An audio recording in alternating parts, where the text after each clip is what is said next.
this is April Jensen from makingfairies.com and artdolls.com and Sculpt University. I just wanted to show you today how our witch is coming along. Here she is with her ears, got her head all rounded. She just needs her neck and we'll get her painted up. And then here's how the ghost head is coming. Got that all rounded out too, and my initials put on. She looks great. So I've been working on her hands now, and so I've got one done so far.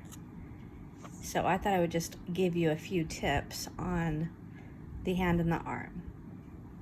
So one of the things I like to use is a base like this. It actually has a magnifying glass and it has these little squeezy, I don't know what you call these things. But anyway, it gives you a place to be able to put your hands.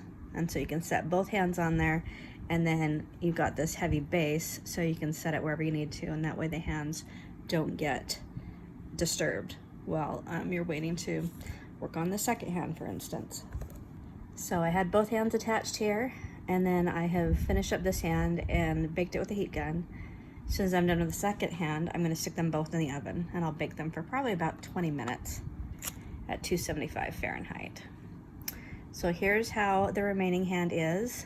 When I sculpt them, I usually just put the clay on the hand part and save the wrist for last. And so that's the part I'm going to be doing now. So one of the tips I have for you is that it's very helpful to get a hemostat and attach it to the end. That way you can move this around, you can set it down if you need to, but especially as you are adding clay to it, you can hold it from down here. This can also be helpful if you tend to get hot hands, because if you're holding on to the rod here, onto this brass tube, the heat can transfer and make the clay a lot more squishy.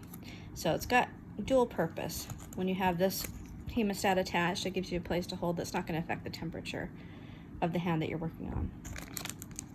And so then next what I'm going to do is just take this log of clay that I've created. I'm going to slice it down the middle.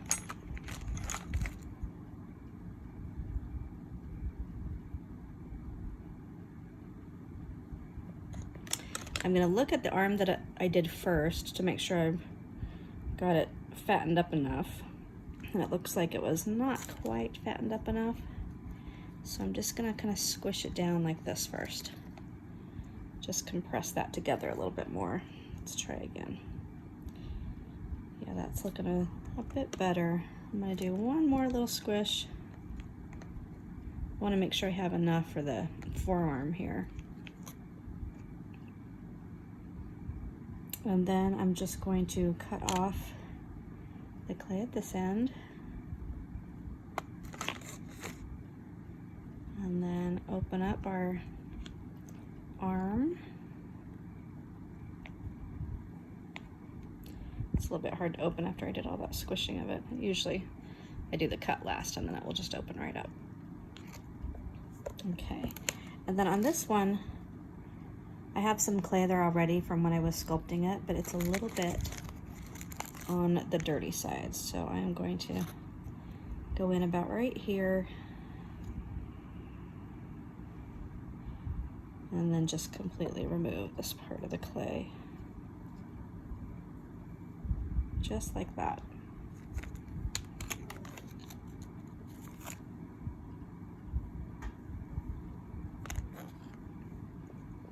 And next I'm going to take our forearm and I just want to nestle that brass tube inside there just like it were a hot dog. Except this time we're going to seal up that bun.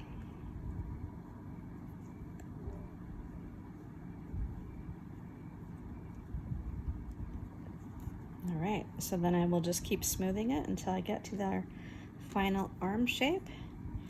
And then it'll be ready to hit with the heat gun, and then I'll pop it in the oven as well. Now I hit it with the heat gun first, just because the oven that I use is a convection, and so sometimes the pieces get blown around just a little bit. And then also this way, when you set it on, prop it up or whatever you have on the bottom of your oven, it won't get embedded into the clay. With raw clay, that's what can happen. But if you hit it with a heat gun first, it'll make this hardened skin on the outside of it that's nice and smooth and is the baked clay. It's just not baked thoroughly, so you need to be very careful with this hand because it's fragile. But you can just gently set it into your oven and then finish baking it. And be sure to stop by makingfairies.com and look for our witch contest that we have going on now. To enter the contest, you can either buy a kit or join our online course. Go to makingfairies.com and search for witch, and you'll be able to find access to our contest and also our witch course, because I have videos for you on exactly how to make this head and the whole rest of the witch doll I'm making as we go along. So I hope you enjoyed those tips on creating hands for your art doll. Stay tuned for the next video. Take care.